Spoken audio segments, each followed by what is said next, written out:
Ya, halo bro, Halo, selamat malam. malam, Bro. Selamat malam. Selamat malam, apa kabar ya bro? Baik, gimana Bro? Baik, Aman-aman? Sehat? aman, aman. Lagi berusaha nih ya, berusaha Ber- sehat. Iya, cepat Jadi, sembuh Bro. thank you bro. Mohon maaf ya kalau suaranya agak eh, kurang enak terdengar nih ya, karena memang ada batuk-batuk dan sebagainya lah ya. Biasalah, lagi banyak virus nih di Jakarta nih ya, makanya nih. Iya nih. Oke, Ya, Bro Albert, gue mau say thank you dulu ya buat waktunya malam hari ini. Udah mau diluangkan lagi ya ngobrol-ngobrol sama teman-teman nih. Tadi sebelum lu join aja udah ada yang antusias gitu ya bertanya-tanya mengenai prospek, mengenai sektoral saham gitu ya. Dan tentunya harapannya kita bisa mendapatkan insight lah ya dari Bro Albert Gunawan. sip. Oke. Boleh. Oke, Bro. Nah, jadi kalau misalnya kita lihat hari ini kan ISG naik ya, Bro ya. ISG Benar. naik walaupun sebenarnya dari sesi satu ke sesi 2 sebenarnya agak menurun sedikit. Tapi kalau dilihat sih sebenarnya masih hijau ya. Dan selama 5 hari ke belakang, kalau gue lihat juga dari hari Selasa ini sampai Selasa minggu lalu juga masih naik nih, Bro. Nah, tanggapan lo gimana nih, Bro? Melihat bursa kita hari ini atau mungkin kalau mau review sampai seminggu ke belakang juga boleh. Silakan, Bro Albert. Nah, jadi buat teman-teman semua yang ada di sini ya, saya ingin sharing sedikit setelah melihat data untuk beberapa bulan terakhir. Coba teman-teman perhatikan, menyadari bahwa ada perubahan cara bermain di pasar secara signifikan. Artinya apa? Kalau teman-teman lihat bandingkan dengan tahun lalu aja deh, nggak usah terlalu lama. Tahun lalu, jumlah transaksi kita di IHSG itu meningkat secara signifikan. Jumlah transaksinya ya. Tetapi bukan didominasikan di saham blue chip seperti Big Banks, Astra, Telkom, itu semua malah sepi. Justru ini ramainya di saham-saham yang bergerak di konglomerasi dan juga valuasinya yang mungkin para fundamentalis itu ngerasa itu nggak masuk akal semua. Nah mungkin teman-teman bisa lihat nih semua konglo kan valuasinya udah nggak make sense gitu kan. Tapi kok malah ramainya di situ? Nggak cuma dana lokal tapi juga dana asing semua pada main di saham konglo. Nah ini selalu harus menyadarkan kita sebagai player di dalam pasar modal ya. Kalau kita tetap terus berseri-keras gitu kan, kayak, oh saya nggak mau peduli sama saham saham yang lagi trending, saya nggak peduli itu semua, saya tetap ingin saham yang murah. Itu teman-teman 1 tahun nge-hold saham, contoh, misalkan teman-teman beli saham properti nih, dari 2 tahun yang lalu. Sampai hari ini 2 tahun nggak dapat apa-apa, saya cukup yakin. Mentok-mentok belasan atau 20% lebih. Tapi orang-orang yang dalam 2 tahun itu sudah fokus ke saham konglo, cuannya itu bisa beggar. Bukan cuma 50 sampai berapa persen ya, bisa sampai ratusan persen. Nah inilah pentingnya buat kita menyadari mempelajari arus uang. Kalau arus uangnya sudah memberikan kita tanda dari setengah tahun yang lalu, oh mereka tuh mulai lo ngincar saham-saham ini, ya kita harus fokusnya ke sana. Jangan masalah asik beda laporan keuangan, lalu tidak menguntungkan siapa-siapa. Habis teman-teman baca begitu banyak informasi tentang saham yang valuasinya murah, toh teman-teman gak dapat cuan buat apa? Ya kan? Karena ini memberikan sebuah kesan ya seseorang yang pemula. Kalau dia bisa membaca sebuah laporan keuangan dengan tepat, menghitung sebuah valuasi yang murah dan dia menemukan saham, oh ini saham kayaknya lagi di bawah book value ya, atau menurut mereka di bawah harga wajar, mereka itu merasa accomplish something ya, karena udah capek-capek analisa kan, dapat sesuatu pencerahan gitu kan, oh ini sama under value nih, belilah mereka saham itu. Padahal di situ nggak ada orang, nggak ada big player, nggak ada smart money, adanya retail yang coba nyicil saham itu, ya nggak bisa dapat cuan. Dan itu ini ada realitas sekarang ya. Hmm. Dan tahun ini itu benar-benar harusnya sudah menyadari semua retail. Nah Hmm. mungkin ya retail pemula ini mesti segera catch up bagaimana sih cara belajar arus uang. Karena kalau teman-teman cuma masih asik dengan cara yang lama, ya teman-teman nggak akan bisa mendapatkan cuan dari market. Itulah pandangan saya terhadap IHSG sekarang, bahwa ada perubahan cara main nih dalam Hmm. beberapa bulan bahkan 1 tahun terakhir gitu.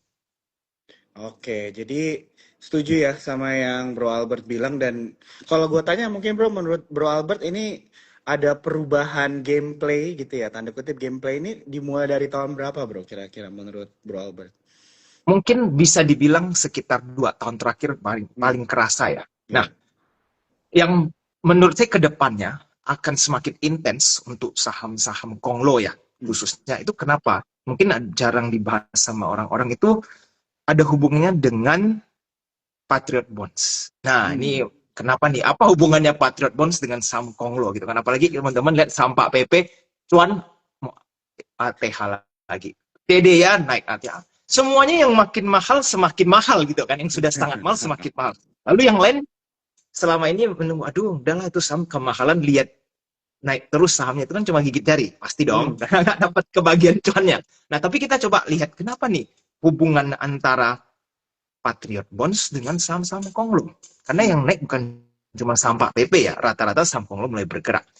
Nah, kita kalau yang namanya berbisnis, apalagi Konglo, itu otak bisnisnya pasti jalan. Mereka punya strategi bisnis dan lain-lain, itu sangat hebat, makanya mereka bisa jadi Konglo ya, bukan tiba-tiba mendadak menjadi Hmm. kaya gitu.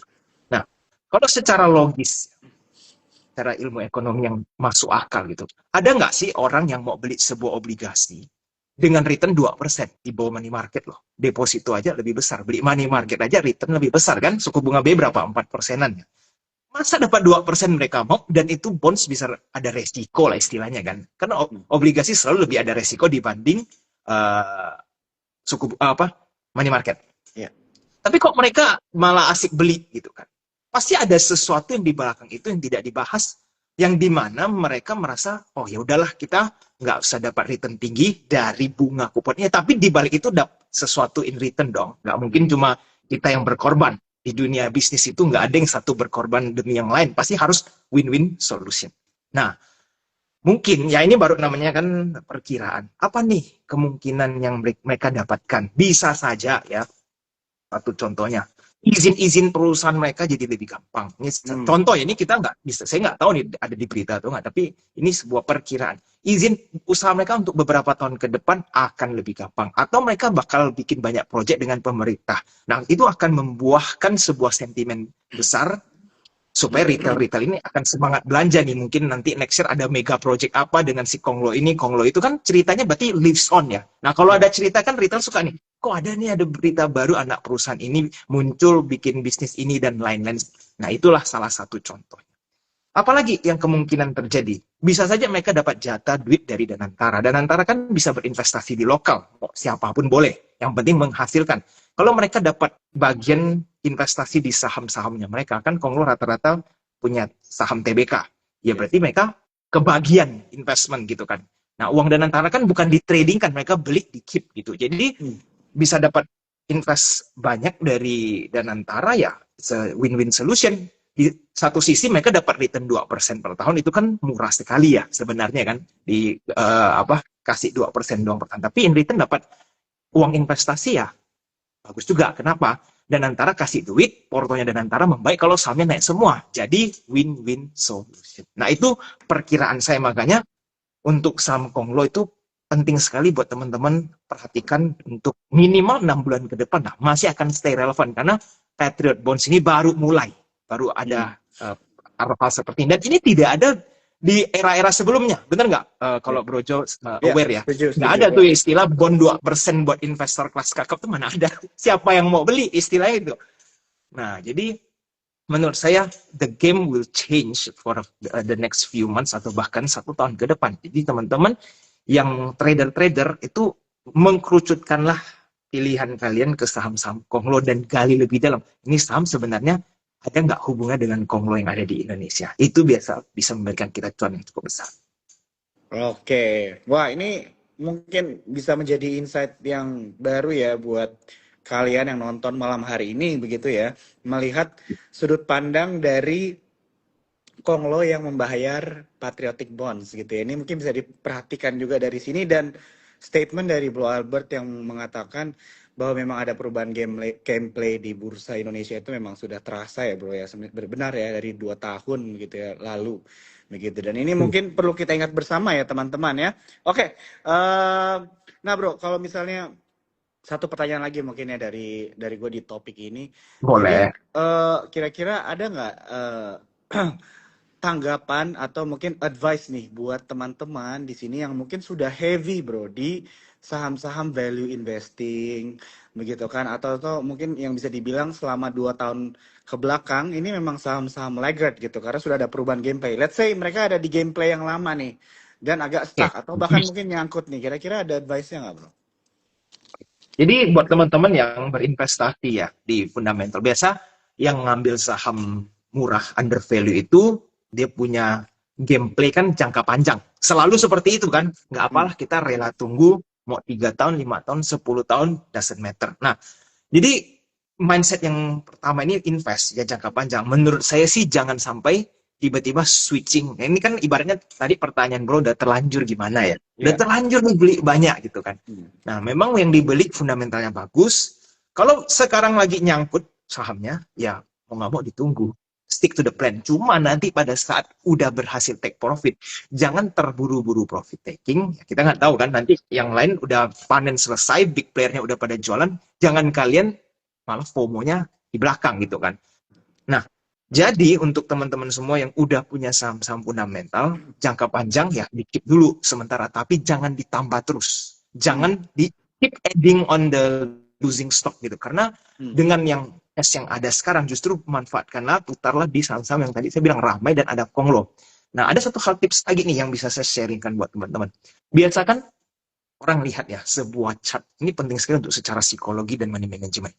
Kita kalau lihat charting ya pemula khususnya, biasa kan lihat chart udah naik nih, Hmm. naik mungkin berapa banyak 50-60% dari 1-2 minggu terakhir, kan tinggi ya kalau secara kasat mata.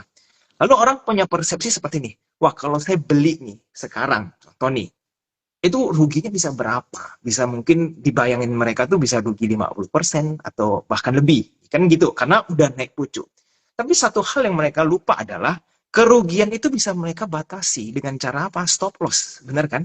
Hmm. Nah, yang pemula nggak lihat adalah dia bayangkan kalau dia beli dia pucuk, dia hold sampai bawah. Jadi di gambaran pertama mereka adalah saya rugi bisa 50%. Padahal kalau teman-teman yang sudah profesional ya atau sudah lebih intens, ya kalau misalkan turunnya kita cut loss. Jadi ruginya paling 5-10%. Tapi upside-nya kan teman-teman kalau momentumnya terus tercipta, lanjut terus dia naik ke atas. Jadi ngapain? Jadi kalau teman-teman contoh ada lihat satu titik, kalau kita kan agent invest mempelajari dari arus uang. Akumulasinya udah bagus nih, bandarnya udah siap hajar, kita ikut beli. Kalau misalkan dia lanjut naik, kita profit. Kalau dia mulai turun, kena stop loss, kita keluar. Jadi ruginya itu bukan 50%, aman gitu. Uang teman-teman tuh nggak langsung habis di satu saham itu. Itu tipsnya. Oke. Jadi ini buat teman-teman ya yang mungkin sudah terlanjur mengambil posisi di saham yang berfundamental bagus dengan strategi value investing, nggak apa-apa ya. Tapi memang tadi sesuai yang dibilang Bang Albert adalah mengikuti trading plan saja ya teman-teman ya. Oke. Nah, ini bro, gue mau masuk kan tinggal 2 bulan lagi. Ya. Tinggal 2 bulan lagi di tahun ini. Kira-kira dengan adanya suntikan 200T gitu ya ke Bank Himbara, pemotongan suku bunga dan sebagainya. Kira-kira ada nggak nih bro sektoral menurut Bro Albert di kuartal 4 atau di 2 bulan terakhir ini yang memiliki potensi menarik? Atau mungkin di awal Q1 tahun depan juga boleh. Kira-kira ada nggak nih bro? Oke. Saya lihat untuk 3 bulan deh ya. Kita lihat akhir tahun atau sampai Januari effect istilahnya kan biasa orang tahunya seperti itu ya. Ada 3 sektor yang bisa teman-teman perhatikan. Yang pertama komoditas. Kenapa komoditas? Karena saya tetap yakin nilai tukar rupiah lemah, melemah terhadap US dollar dan ini akan menguntungkan para sektor komoditas. Kedua, kita perhatikan sektor konglo tentunya karena yang tadi saya sudah sebutkan di awal Patriot Bonds ini in play, saham-saham konglo bisa saja ada yang belum naik, teman-teman bisa incar karena tidak semua saham konglo udah naik nih. Pak PP kan udah pada naik nih. Ada nih konglo yang masih di bawah. Nah, itu tugas teman-teman buat cari. Yang ketiga, mungkin yang baru-baru ini ya, teman-teman bisa lihat di berita, sahamnya itu pada naik semua secara kompak. Nah, ini ada sesuatu, mungkin ada money yang akan pour ke sektor ini, yaitu sektor pengelola sampah. Ya. Jadi ini sesuatu yang baru juga ya, dan Indonesia punya sampah itu bukan main menurut saya. Jadi kalau mereka bisa mengelola ini menjadi energi dan semakin efisien ke depannya, nah ini ada sesuatu yang bagus lah untuk Indonesia. Tapi jangan berharap pakai cara valuasi, karena perusahaan-perusahaan yang mengelola sampah ini pasti valuasinya nggak masuk akal semua.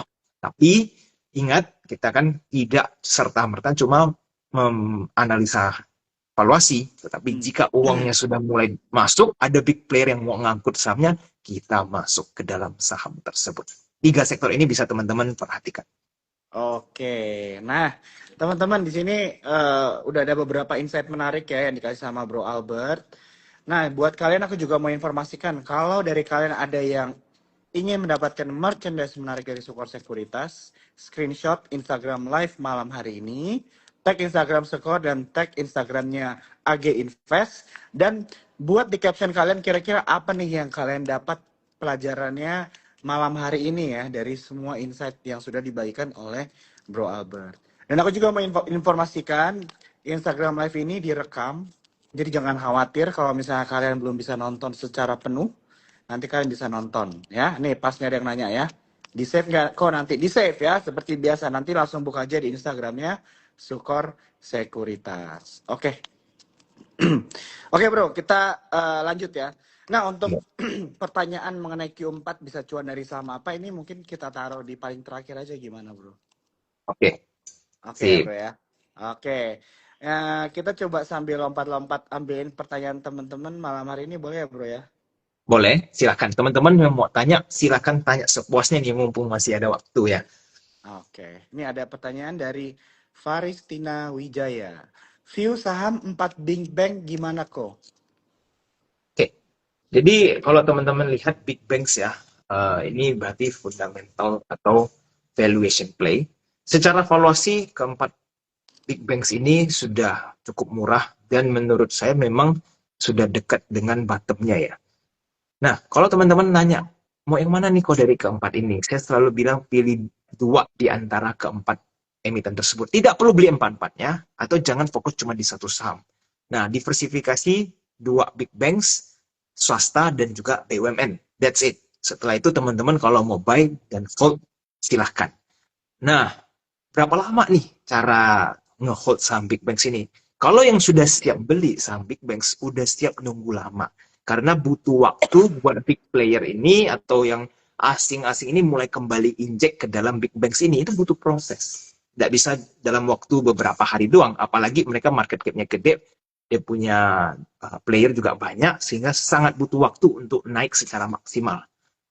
Jadi teman-teman silahkan atur baik-baik, tinggal diversifikasi 2 di antara top 4 banks ini. Gitu. Oke, ini untuk yang pertanyaan mengenai 4 Big Banks ya. Ya. Kita lanjut lagi. Ada view nggak bro mengenai komoditas CPO nih? Jadi kebetulan ada Sapi Bali 99, CPO baru masuk langsung ambles. Gimana nih bro tanggapannya? Oke. TPO ini sektornya ada banyak. Ya. Ya, sahamnya ada banyak kan di IHSG. Saya sarankan ya teman-teman pertimbangkan pilihlah yang retailnya agak sepi. Tapi kalau ditanya secara overall, CPO bagus atau tidak? Saya yakin masih bagus. Kenapa? Seperti yang tadi saya bilang, komoditas oke, untuk kedepannya karena saya yakin bahwa rupiah akan cukup konsisten melemah terhadap US dollar. Jadi eksportir oke. CPO juga kan salah satu the big player ya di internasional untuk pemain CPO, dan biodiesel kita juga akan terus meningkat sehingga CPO secara jangka panjang masih akan tetap menarik gitu. Oke, ini untuk CPO ya. Yes. Oke, teman-teman di sini kalau misalnya nanti ada pertanyaan kalian mungkin sudah dijawab sebelumnya. Hmm. Nanti aku nggak bisa pilih lagi ya, supaya kita bisa coba pilih pertanyaan teman-teman yang lain. Tapi nanti teman-teman nonton aja rekamannya ya, karena tidak hanya menjawab pertanyaan kalian, tapi banyak insight juga yang Bro Albert sudah sharing ya. Oke, Em, proyeksi saham batubara ke depannya gimana Bro? Batu bara. Ya, Kalau batu bara sampai Q4 akhir, oke, masih menarik karena winter is coming kan. Kalau winter is coming ya coal bakal ada dapat sentimen positif. oke. Itu untuk proyeksi saham batubara ke depannya ya teman-teman ya. Ya. Oke. Eh, Oke, ini ada yang nanya mengenai saham BBRI tadi sudah dijawab ya, for Big Bang sudah dijawab. Oke, kita lanjut lagi ke pertanyaan berikutnya. Ada yang nanya mengenai saham sektoral consumer goods nih bro, kira-kira gimana tanggapannya? Melihat consumer Oke. goods sekarang agak jarang dibahas juga nih kalau gue lihat. consumer goods saya rasa biasakan orang yang incar ini main aman ya, safe haven gitu, kayak dia stabil-stabil aja. Cuma dengan harga sekarang, tentunya big banks lebih baik daripada consumer goods karena ngehold saham big banks itu bisa dapat dividen yang cukup besar lah dengan harga sekarang kan. Jadi kalau mau aman, kenapa nggak pilih big bank saja yang harga sekarang ini cukup jarang teman-teman bisa dapatkan. Nah, mungkin setambah sedikit ya, ada banyak retail juga berpikir, wah ini big banks apakah it's the end gitu kan? Apakah ini udah the next gudang garam atau apa gitu? Teman-teman bayangin dulu ya, coba trace kembali di pada saat tahun COVID 2020 Maret. Itu big bank semua kompak jebolnya cukup mengerikan. Nah, pada saat itu, bayangin ya kondisi itu dunia lockdown, ekonomi berhenti kan istilahnya gitu. Toh setelah nggak lama kemudian, sahamnya apa yang terjadi? Recover, naik, bahkan mencapai all time high. Ya kan? Nah, sekarang ekonomi melambat memang, semua susah dan lain-lain. Tapi masih jalan nih, ekonomi kita justru lagi mau dibikin cepat sama Pak Purbaya kan. Nah, artinya tidak separah pada saat lockdown 3 bulan itu. Jadi, eventually ekonomi sekali jalan, big bank sih akan jalan. Nah, cuma makanya tadi saya bilang, seberapa lama nih? Nah, ini yang teman-teman perlu sadari dulu. Kalau udah siap beli big banks, pasti permainannya udah lama. Dari sekarang mungkin minimal ya 1 sampai 1,5 tahun lah baru panen dengan baik gitu. Jadi jangan harap 2-3 bulan udah mau panen banyak, tak bisa. Ya, ya. Oke, itu untuk sektoral consumer goods ya. Kita lanjut on the skies. Bertanya, saham properti gimana nih Bro Albert tanggapannya? Oke. Saham properti, saya rasa masih belum saatnya. Belum saatnya manggung. Jadi mungkin saya masih belum lah. Masih ada banyak sektor lain yang saya rasa lebih menarik daripada sektor properti. Oke, nah gue jadi pengen nanya nih ya kira-kira menurut Bro Albert nih eh, untuk sampai akhir tahun ini atau bahkan Q1 tahun depan kira-kira pendapat lo apa nih sektor yang kayaknya belum mendapat panggung untuk for some time tuh ada nggak? Oke. Salah satunya ya sektor yang menurut saya udah sempat manggung di era COVID 2021 tengah sampai 2022. Setelah itu terlupakan. Itu adalah sektor digital. Jadi teman-teman sektor digital agak luas ya. Saya tidak mau Ya. sebut spesifik nanti takutnya teman-teman FOMO ada hajar lalu nyangkut ini bahaya. Tapi teman-teman boleh pertimbangkan karena sektor digital sudah lama redup gitu kan. Jadi kalau dibandingin, oh properti kan juga udah redup lama kok. Nah bedanya adalah kalau nanti suku bunga terus turun, biasanya lebih kuat naiknya ke digital dibanding properti. Gitu. Properti itu hanya akan benar-benar naik kalau pada saat komoditas itu pada jebol semua. Nah, biasanya tuh orang melarinya ke properti karena ponglo-ponglo nggak bisa tuh muterin uangnya di komoditas lagi pada rugi dan lain-lain. Mereka nggak bisa reinvest terus. Mereka harus investasi ke properti. Karena kan ponglo mainnya properti kan. Nah, disitulah nanti penjualan rumah akan meningkat dan lain-lain. Nah, sementara ini ya teman-teman bisa lirik ke digital sector. Oke, jadi salah satunya juga mungkin bersabar ya teman-teman ya untuk sektor-sektor yang lain. Oke, kita lanjut. Ini ada beberapa pertanyaan yang sama ya untuk emiten ini, jadi coba gue pilih nih. BRMS bro, ada tanggapannya nggak nih mengenai BRMS atau mungkin gold in general tanggapannya Bro Albert gimana nih? Oke, untuk emas ya harganya kan memang luar fantastis sekali. Nah, gimana nih sektor emas? Menurut saya sih pilihlah yang dekat dengan Konglo lagi seperti tadi kita di awal ya bahwa sektor Konglo ini yang akan diuntungkan. Contoh nih, kan emas ada banyak beberapa emiten. Yang baru IPO ada saham emas, kalau grupnya si Bakri ada BRMS dan lain-lain. Kalau ditanya nih tadi ada saya baca beberapa BRMS gimana nih kan? Kan ini saham Konglo dan saya rasa gameplaynya adalah sampai MSCI ini. BRMS salah satu emiten yang menurut saya kemungkinan besar, bukan 100% ya, kemungkinan besar diterima di dalam MSCI dengan kondisi yang sekarang. Dan dia kalau harganya cukup di-maintain ya, ataupun dia lanjut koreksi deh, dia koreksi 5-10% juga masih tetap bisa masuk. Nah, jadi buat teman-teman yang sudah punya BRMS, hold saja sampai nanti pas rebalancing. Setelah itu mau exit, silahkan. Kalau sekarang baru mau beli tentu resikonya besar karena harga udah tinggi. Kenapa baru mau beli sekarang? Pertanyaannya kan masih saat di bawah kenapa nggak dibeli? Gitu. Berarti udah terlambat. Nah kalau kita udah terlambat, jangan dipaksakan beli. Itu sudah namanya gejala FOMO. Gitu. Hmm. Oke, itu untuk jawaban mengenai pertanyaan emiten BRMS ya. Oke, oke, kita lanjut lagi bro. Nih gua mungkin ini pertanyaan dari gua dulu ya. Boleh, Jadi silahkan. pertanyaan dari gua adalah mengenai ini kan kita udah mendekati akhir tahun ya bro ya. Iya. Dan biasanya di akhir tahun itu kan kita ada resolusi new resolutions yang baru begitu kan untuk menghadapi tahun depan. Dan mungkin ini pertanyaan yang mewakili teman-teman yang ada di sini yang mungkin baru mulai berinvestasi atau mulai berkecimpung di dunia trading. Tapi malu bertanya gitu ya karena kalau pertanyaan di sini kan yang komen udah mengenai emiten. Nah, Iya. tapi ini buat teman-teman yang mungkin belum tahu mau mulai dari mana gitu kan. Kira-kira ada nggak bro pesan-pesan atau insight atau advice yang bisa di-share buat teman-teman yang nonton malam hari ini yang akan memulai perjalanan investasi atau tradingnya mulai di tahun 2026 nanti bro? Oke. Ini saya ada sempat sharing di smart room saya hari Minggu ya, tapi saya akan coba spill sedikit apa yang saya ajarkan ke teman-teman saya di smart room minggu kemarin. Intinya begini, resolusi buat teman-teman semua ya, pemula ataupun yang intermediate. Kita di dalam saham itu akan selalu mengalami atau melewati 3 fase. Fase pertama itu adalah yang paling tahap awal, teman-teman akan mencoba mencari ilmu analisa. Jadi analisa kan ada banyak ya. Ada technical analysis, ada fundamental analysis, ada bandarmologi. Nah, teman-teman harus mencari dulu nih. Ini yang penting. Teman-teman cocoknya di mana. Tapi ingat, jangan loncat-loncat. Karena kalau teman-teman lompat-lompat ilmu analisa, teman-teman nggak akan bisa menguasai itu. Nah, lalu setelah teman-teman melalui fase pertama, lanjut ke fase kedua, yaitu ada disiplin. Disiplin itu paling penting ya buat teman-teman semua. Kalau ingin menjadi orang yang profitable secara konsisten. Kita itu banyak plan ya di dalam saham. Pingin beli saham, setiap hari selalu ada keinginan.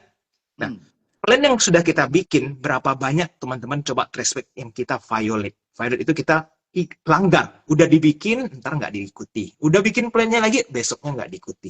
Artinya apa? Teman-teman bisa analisa, tapi selama tidak bisa disiplin mengikuti plan sendiri, ya gimana bisa cuan? Bener nggak? Jago nih analisa, tapi jago di pikiran doang. Pas eksekusinya, parah gitu. Nah, ini yang harus dilatih. Disiplin itu tidak datang mendadak atau cuma karena ingin disiplin tiba-tiba disiplin. Karena manusia itu dari kehidupan sehari-harinya bisa dilihat kan, bisa terlambat lah, bisa ganti-ganti plan, mau diet aja bisa batal, mau makan sehat aja bisa batal, macam-macam. Itu kan ketidakdisiplinan. Jadi ada niat belum tentu bisa disiplin dan itu harus dilatih. Dan tahap ketiga itu yang paling susah adalah menguasai psikologi. Psikologi ini yang tingkat tertinggi. Kalau teman-teman udah bisa semua, teman-teman biasa butuhnya di psikologi. Gampang FOMO, gampang ikut orang, gampang dengar berita, dan lain-lain. Jadi, udah bisa tapi hancur dia punya eksekusi gara-gara teman-teman tidak bisa mengendali pikiran teman-teman sendiri. Nah, jadi ketiga fase ini, teman-teman lihatlah buat teman-teman ini resolusi 2006. Saya kepingin fokus mempertajam yang di mana. Kalau misalkan udah para veteran ya, udah 5 tahun ke atas, biasanya teman-teman udah di level 2 atau ketiga. Tapi yang baru mulai 1-2 tahun, teman-teman fokuslah di fase yang pertama. Cari dulu yang benar-benar cocok tuh ilmu analisa apa. Kalau tidak, teman-teman sampai kapanpun tidak akan bisa profit. Teman-teman bisa ingat kata-kata saya ya. Kalau teman-teman tidak menguasai ketiga fase ini, tidak mungkin bisa menjadi profitable trader secara konsisten. Mustahil.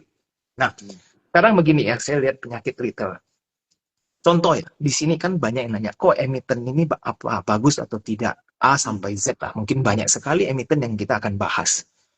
Tapi faedahnya apa? Kalau misalkan nih, contoh, dari 10 pertanyaan emiten, ada 5 yang menarik. Kita semua saksikan nih ada 5 emiten yang menarik. But what's next? Emang kalau emiten ini bagus, besok gimana nih plannya? Mungkin ada yang terlambat masuk, mungkin ada yang kecepatan masuk. Tapi apakah endgame-nya yang cepat masuk pasti profit? Belum tentu. Ada orang nih masuk duluan, tapi akhirnya malah cut loss. Ada orang yang masuknya belakangan, malah justru profit taking. Karena pada saat dia masuk, waiting period ini loh, yang banyak goncangan kan. Ntar berita muncul, ntar sahamnya naik turun. Dia tidak ngerti. Walaupun sahamnya yang kita lihat sama, story-nya sama, tapi dia tidak bisa memproses informasi pada saat nge-hold saham itu. Jadi buat apa teman-teman kalau cuma tanya, kok ini bagus nggak saham? Saya rasa itu informasi yang menurut saya tidak relevan untuk kasih teman-teman cuan. Walaupun saya bilang ini sangat menarik, kalau teman-teman tidak tahu kapan harus cut loss, kapan harus entry, dan bahkan kapan harus TP, gimana teman-teman mau profit dari saham yang berpotensi ini? Benar kan? Karena yang what matters itu proses beli, nunggu, dan jualnya. Jadi resolusinya adalah dalamilah ilmu berdasarkan teman-teman punya posisi sekarang di dalam market. Oke, thank you banget Bro Albert ya untuk advice-nya. Ini mungkin buat kita yang baru mulai trading atau investing, atau mungkin buat kita yang udah cukup lama juga tapi perlu mendengarkan ini juga penting ya teman-teman ya. Dan kalau boleh nambahin nih Bro Albert ya, Iya, salah satu yang paling penting juga di awal tahun itu adalah yang baru masuk dunia investing atau trading itu adalah memiliki komunitas yang tepat juga ya, yang bisa membimbing begitu kan. benar sekali. Dan Bro Albert ini ada AG Invest community ya bro ya. Betul. Dan Jadi kalau nggak salah tadi lu juga ada mention ada apa tadi namanya smart lu? room, ya. Ya itu Kita apa tuh setiap boleh dijelasin nggak bro? Jadi kita setiap hari Minggu jam 8 malam bisa diskusi saham secara gratis live ya. Hmm. Itu di Ya. Telegram. Jadi teman-teman join aja di Telegram, kalau nggak tahu nanti chat admin bagaimana. Nah, Hmm. jadi setiap minggu teman-teman yang mungkin budgetnya nggak banyak, nggak bisa ikut komunitas, nggak masalah teman-teman join yang gratisan juga ada. Itu kita bisa diskusi setiap hari Minggu jam 8 malam. Jadi teman-teman bisa mulai dari situ. Atau kalau teman-teman kepingin belajar juga nih, kok bandarmologi itu apa sih? Kayaknya saya mulai tertarik dan masuk Hmm. akal nih. Nah, Hmm. teman-teman bisa beli bukunya. Saya ada tulis buku kan, Bandarmologi, A Game Changer judulnya, di mana teman-teman bisa memahami dulu, oh market tuh sebenarnya seperti ini. Kalau mau beli bukunya tinggal chat admin, ntar di IG bisa coba di DM. Oke, jadi teman-teman bisa langsung follow aja Instagramnya AG Invest ya, ada di atas. Atas pojok kiri dari layar ini, follow dan DM ya. Pertanyaan apa kira-kira yang kalian punya untuk Bro Albert. Oke, kita lanjut lagi ya bro ya, Silakan. pertanyaan-pertanyaannya. Oke, ini ada pertanyaan dari Ridwan Prevos ya. Wah ini ada check marknya nih. Kok kira-kira saham apa nih yang jadi calon kuat MSCI November? Ini ada tanggapannya nggak nih bro Oke. Albert? Nah, ini jawabannya agak susah ya, karena saham Konglo pada nge-push semua nih untuk MSCI. Coba lihat nih saham-saham Konglo dia aktif, semuanya volumenya tinggi, lalu ditembak ke atas semua kan. Sehingga Ah, banyak sekali kemungkinan bisa masuk dan tidak semuanya bisa masuk. Nah, hmm, yang paling besar kemungkinan untuk kali ini yang saya cukup confident itu BRMS yang bisa BRMS masuk ya. ya.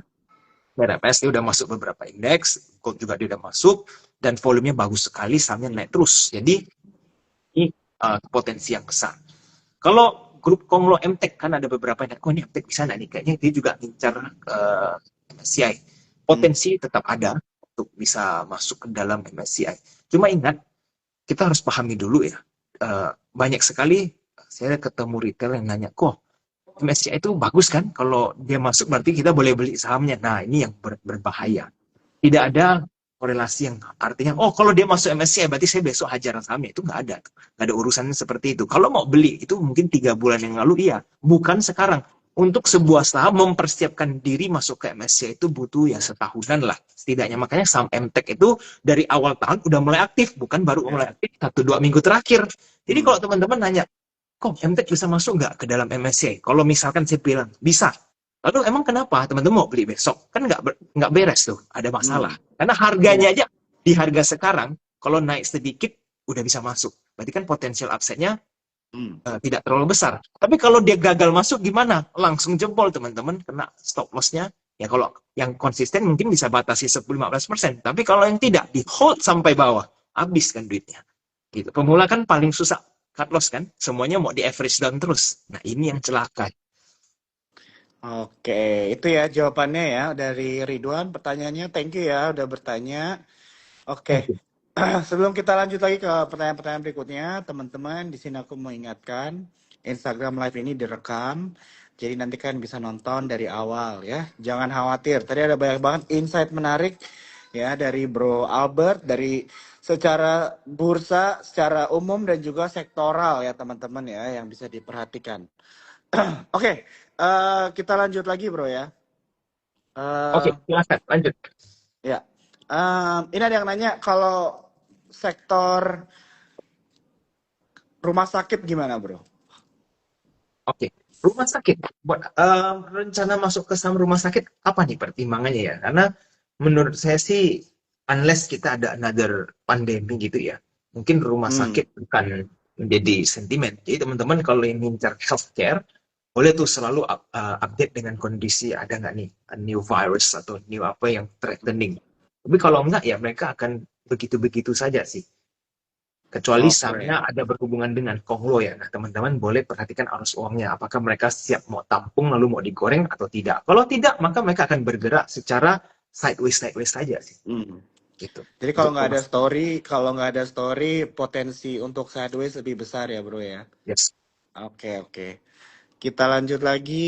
Ada pertanyaan mengenai ini dia.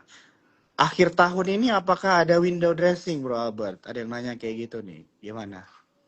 Oke. Window dressing, kemungkinan sih ada ya. Karena yang menarik sekarang IHSG kan saham-saham konglo kan. Dan itu gampang sekali bikin IHSG makin hijau lah istilahnya. Jadi kalau ditanya, apakah ada window dressing? Ya mungkin akan ada. Tapi di Oktober November ini jika terjadi retracement ya, IHSG saya juga sudah anticipate. Maksudnya retracement mendadak ada 1 minggu, 2 minggu tuh koreksi, koreksi terus gitu kan. Ya wajar saja sih ya karena IHSG kita udah naik secara uh, begitu besar, jadi expect ada retracement masih cukup sehat lah. Gitu. Hmm. Oke, ini untuk window dressing ya teman-teman ya. Wah ini menarik nih. Oke, aku juga jarang dengar emiten ini nih. Tower, gimana nih? Ada pertanyaan dari Genevieve Financia. Oke, Tower.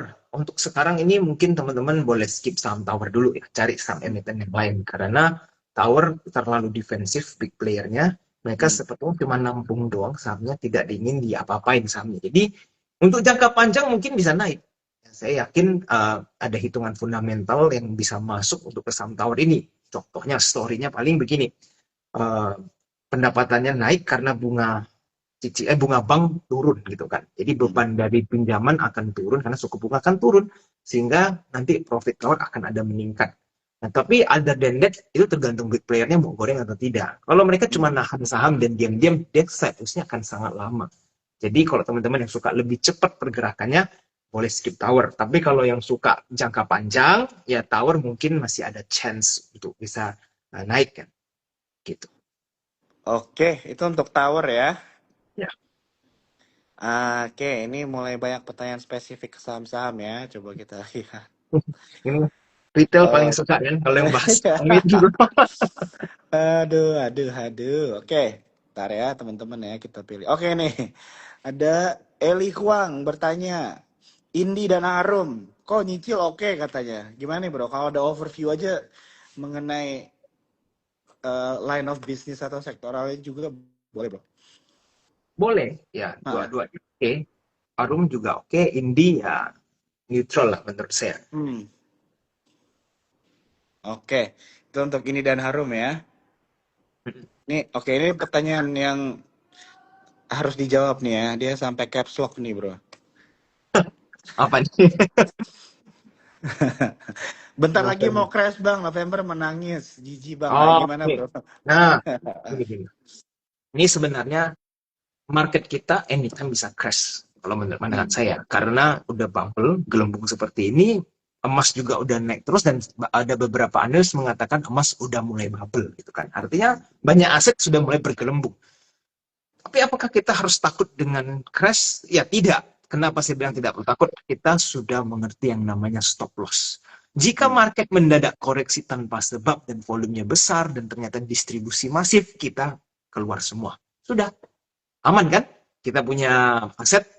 Yang nggak aman adalah orang kalau lagi buang barang, bandar lagi buang, kita asli average down. Jadi kita makan barang-barangnya big player. Nah ini yang bahaya. Mereka buang, kita makan, akhirnya jebol semua. Porto kita nggak ada amunisi, sekali market rebound, uangnya lagi nyangkut semua di saham. Nah itu yang tidak boleh. Jadi kalau Hmm. teman-teman ada yang nanya nih, crash di mana di November? Ya, kita sudah harus semakin hati-hati dengan batas stop loss. Kalau memang udah tiba-tiba balik arah, keluar aja dari saham itu. Jadi aman aset kita. Oke, siap. Itu untuk Oe Jonathan ya. Nah, tuh dia sudah dijawab. Senang dia harusnya. Oke, ini ada pertanyaan dari Alvin Wendy ya. Orang-orang udah mulai udah mulai kreatif ya bertanyanya ya supaya dipilih nih. Cita DMR nggak di-review nih. Nah, gimana nih bro? ADMR sama Cita. Sebentar, saya harus lihat saham ini. Lama Iya, sudah iya, nggak iya. Kalau Cita gue juga belum pernah dengar tuh. Apa ya? agak nggak liquid kan sahamnya kalau nggak salah ya. Hmm. Pernah saya analisa soalnya. Tapi menarik lah karena ada yang nanya, jadi Ya, bisa lirik lagi. oke.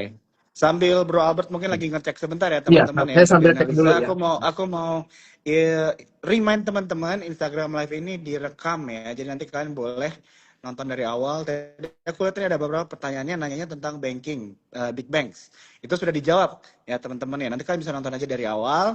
Jangan khawatir ya, dari awal kan gak akan cuma mendapatkan jawaban dari pertanyaan kalian, tapi juga insight-insight lain yang tentunya berguna ya buat kalian ya sampai akhir tahun ini bahkan tahun depan juga.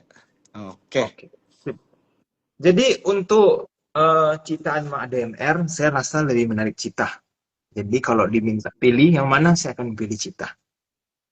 Dibanding Oh. Oke, sudah dipilih ya.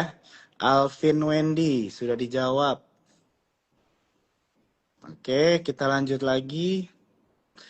lanjut. Priscilla Madinata bertanya, mengapa cuan terus naik padahal sudah masuk MSCI? Nah, ini juga hal yang menarik ya. Hmm. Dan juga pertimbangannya pada saat awalnya harusnya habis MSCI kan selesai mereka jual. Tapi tadi di awal kita ada bahas nih, yang bikin saham Konglo lanjut naik adalah Patriot Bonds. Kayaknya sih Pak PP ngambil paling banyak nih, karena makanya sahamnya paling banyak dapat sentimen arus uang kan. Jadi teman-teman lihat, kalau mau nonton ulang bisa silahkan nonton ulang ya, video saya nggak mungkin jelasin lagi dari awal. Tapi kenapa kalau untuk menjawab tadi, kenapa nih saham tuan bisa lanjut naik padahal udah MSCI? Karena dia masuk ke sahamnya Konglo, dan saham Konglo rata-rata akan mendapatkan sentimen karena Patriot Bonds tersebut. Nah, linknya seperti apa nanti teman-teman bisa nonton ulang. Apa hubungannya Patriot Bonds dengan saham-sahamnya Konglo di dalam bursa? Oke, siap. Sudah dijawab ya untuk Priscilla Madinata. Oke, waktu kita tinggal 9 menit lagi ya teman-teman ya. Jadi tinggal beberapa lagi pertanyaan yang bisa kita ambil. Ini ada pertanyaan dari Disduda Aditya. Kalau Saratoga apakah boleh mulai kumpulin bro? Gimana nih bro tanggapan mengenai saham SRTG nih? SRTG wait and see dulu. Tunggu Hmm. akumulasi lebih besar terjadi baru ambil. Tidak perlu mulai dari sekarang cicil untuk Saratoga. Oke, ini ada yang nanya Gozali. Beri masukan untuk CDIA. Makasih Koko. Oke, CDIA.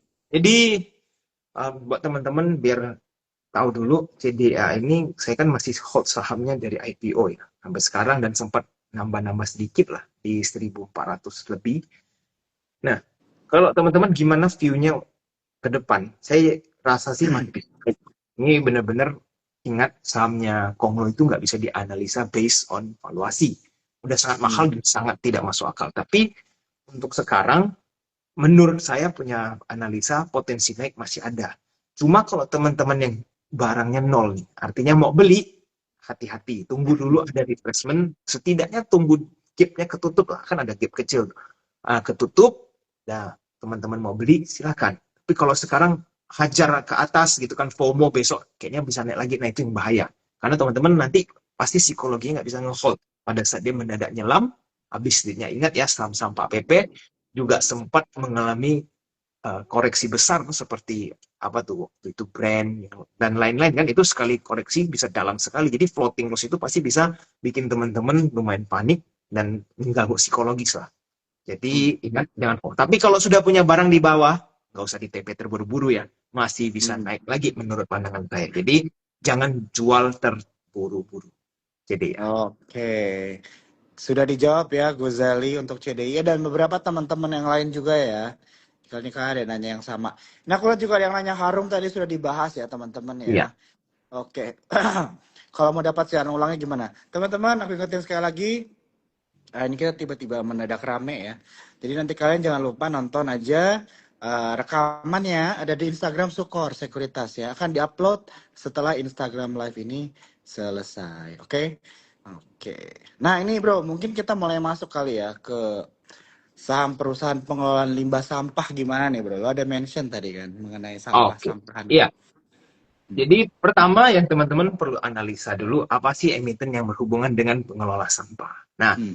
untuk kedepannya jika dan antara kan memang serius ingin berinvestasi di pengelolaan sampah ini, maka emiten-emiten ini bisa dapat sentimen positif dan dapat duit juga, dapat duit investment. Hmm. Nah, prospek ke depan bagaimana buat teman-teman sadari dulu industri ini tuh tidak mendapatkan profit yang menurut saya tebal ya. Berarti gross profitnya atau net profitnya itu akan kecil dan valuasi perusahaan emiten ini kemungkinan akan tergolong mahal. Jadi analisanya totally nggak bisa berdasarkan fundamental. Jadi bagaimana nih? Apakah menarik? Yes, masih tetap menarik karena story-nya akan semakin besar ke depannya dan teman-teman bisa lihat sampah di Indonesia kan begitu banyak. Jadi mereka akan bisa berekspansi story atau cerita dari memperbesar pengelolaan sampah tersebut. Contoh nih, kalau teman-teman nanti beberapa bulan ke depan dengar headlines, emiten ini menambahkan jumlah pengelolaan sampahnya menjadi berapa ton gitu kan, bisa Hmm. berpotensi menghasilkan omset berapa persen gitu istilahnya. Kan sentimen positif teman-teman yang nggak punya, wah ini bagus nih, hajar sahamnya. Kurang lebih seperti itu ya. Jadi Hmm. untuk sektor persampahan ya istilahnya Hmm. menurut saya masih layak untuk diperhatikan. Oke, itu untuk saham perusahaan pengelola Hmm. limbah ya teman-teman ya. Iya, Oke, oke bro, 5 menit terakhir nih. Kira-kira gue mau langsung aja tanya pertanyaan dari Bro Albert ya mengenai topik pembicaraan kita malam hari ini nih bro. Di Q4 ini kira-kira ada saham-saham menarik nggak nih bro yang bisa diperhatikan oleh teman-teman yang menonton TikTok kita malam hari ini? oke. Pertama, mungkin teman-teman bisa lihat sektor komoditas, terutama batu bara ya. Karena biasanya winter itu coal yang akan mulai manggung Hmm, secara jangka pendek ya. ya. Lalu teman-teman bisa perhatikan coba di sektor digital. Hmm, Karena kalau misalnya sampai nanti menjelang akhir tahun ini masih ada satu kali lagi pemangkasan suku bunga, maka sentimen terhadap digital juga akan semakin hmm, baik. Jadi ya. kedua hal ini yang bisa teman-teman coba lirik ya untuk 3 bulan ke depan. Ini kan udah bentar lagi mau akhir tahun. Lalu Ya. kalau contoh nih, biasanya window dressing bagaimana saham-saham blue chip gitu kan? Mungkin akan bisa saja naik, tapi ya akan limited lah. Kalau Hmm, teman-teman bicara 5%, 10% dari harga sekarang mungkin dapat. ya. Tapi kalau teman-teman ngerasa itu nggak menarik ya skip aja dulu saham blue chip. Kurang lebih gitu. Hmm. Oke, jadi ini lebih ke arah harus bisa melihat momentum juga ya bro ya, dan berani mengambil keputusan ya bro ya. Yes. Ya, ya, ya. Oke, teman-teman, mungkin masih ada waktu 4 menit lagi. Coba kita ambil satu dua pertanyaan lagi, masih bisa ya bro ya? Boleh, silahkan. Oke, ini ada pertanyaan dari XYZ, Z4Z. By the way, PGO gimana ya kabarnya? Sinentri Gazebo mau ubah 10% etanol kan? Rakyat terima sebagai negatif news. Tapi technical analysis lagi bull.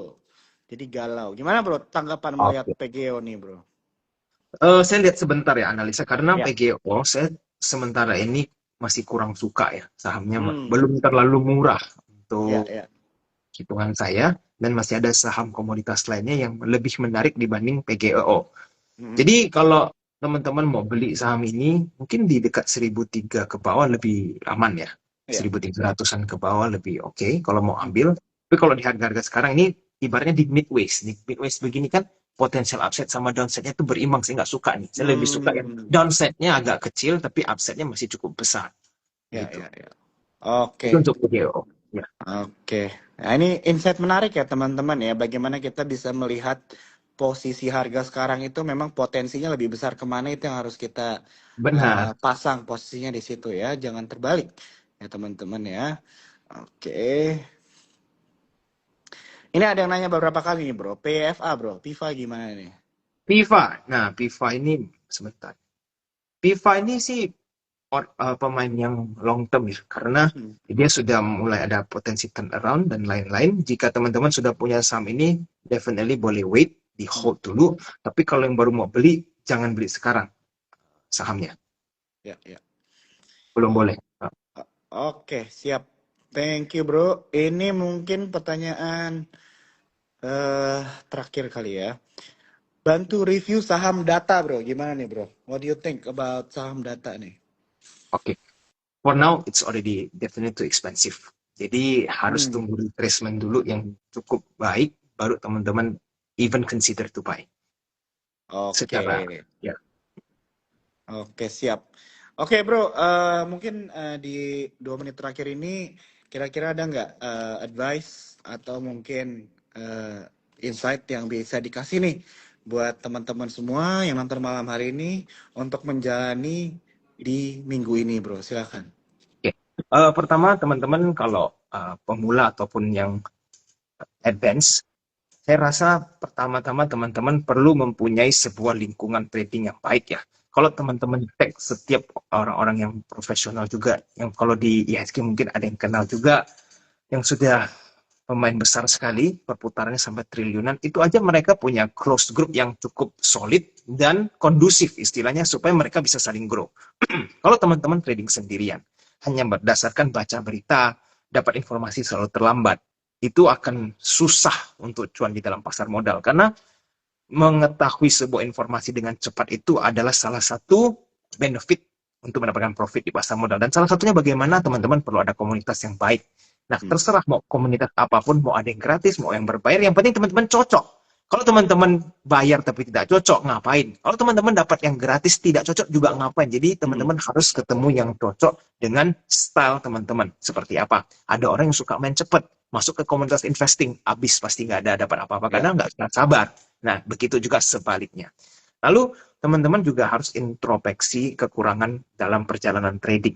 Kalau sampai hari ini tidak pernah jurnal trading teman-teman sendiri ya, secara pribadi, itu udah kesalahan yang sangat fatal. Kalau saya tanya, kamu kenapa bisa rugi di saham ini? Nggak tahu kok, saya salah beli. Itu jawaban seperti apa itu? Itu nggak bisa membangun siapa-siapa. Teman-teman kalau nggak ngerti salah bikin apa, berarti akan mengulangi kesalahan yang sama berulang-ulang kali. Selama Hmm. saya tidak pernah jurnal saya punya trading, perjalanan trading saya dulu itu nggak pernah berubah. Saya ngerasa kayak, ya perasaan benar. Tapi pas saya retreat, mau trace back kembali, saya mau mempelajari kesalahan saya apa, nggak tahu. Karena nggak dicatat kan. Ya orang nanya pun saya nggak tahu. Saya cuma bilang saya salah beli. Tapi nggak tahu salahnya di mana, kenapa saya bikin kesalahan, dan lain-lain. Nah itu Hmm. udah kesalahan. Jadi kalau teman-teman yang bisa teman-teman lakukan adalah start trading journal your trading. Itu penting sekali. Nah, lalu teman-teman juga ya pastinya tentunya belajar analisa yang sesuai dengan teman-teman punya nature ya. Sukanya yang seperti apa, bebas, kita tidak fanatik. Yang penting teman-teman fokus dalam mempelajari satu hal. Jangan baru belajar 1-2 bulan, pindah lagi belajar ilmu lain, akhirnya teman-teman nggak ngerti apa-apa. Sekali Hmm. ditanya, cuma tahu kulitnya. Kalau teman-teman cuma bisa tahu kulitnya, teman-teman bersaing sama para trader apa ya, trader kelas kakap yang Hmm. kelola duit udah gede, analisa saham setiap jam, setiap menitnya tuh udah dianalisa. Gimana kalau cuma mengetahui kulit-kulit bisa kalahkan mereka? Ya dirampok habis sama mereka adanya. Kan gitu. Jadi pesan saya ya, pertama punya komunitas yang baik, lalu journal your trading supaya kita mempelajari kesalahan-kesalahan kita ya kan. Hmm. Lalu yang terakhir analisa, carilah ilmu analisa yang sesuai dengan nature teman-teman semua. Gitu. Oke, terima kasih banyak Bro Albert Gunawan ya untuk insight-nya dan juga untuk advice-nya ya yang sudah diberikan kepada kita semua. Kita sudah di penghujung dari TikTok malam hari ini, Bro. Thank you banget ya Thank you sekali lagi. semua teman-teman. Thank you bro. Oke, Always good to talk with you. ya Thank you sama-sama Bro. teman-teman Sampai juga. ketemu di lain waktu ya. Bye-bye semuanya. Oke, selamat malam. Bye-bye.